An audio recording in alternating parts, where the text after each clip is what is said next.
যে ইমাম মুসা কাজিম আলাইহিস সালামের জামানায় গৌসে পাক ওনার সঙ্গে কোনো বিতর্কে জড়িয়ে দিয়েছিলেন।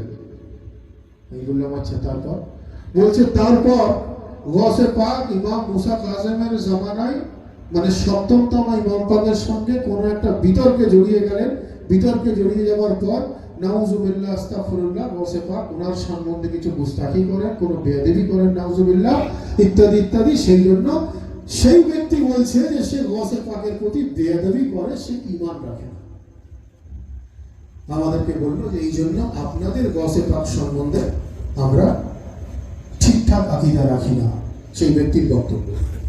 তো আমি তাকে বললাম যে আমি একটা জায়গায় আপনার সঙ্গে একমত। কোন জায়গাটা একমত? আমি বললাম এই যে আপনারা বললেন যে আপনাদের গৌসে পাক বাস্তবেই হলো গৌসে পাক আমাদের। গৌসে পাক আমাদের, গৌসে পাক আমাদের প্রপার্টি, ঠিক কিনা?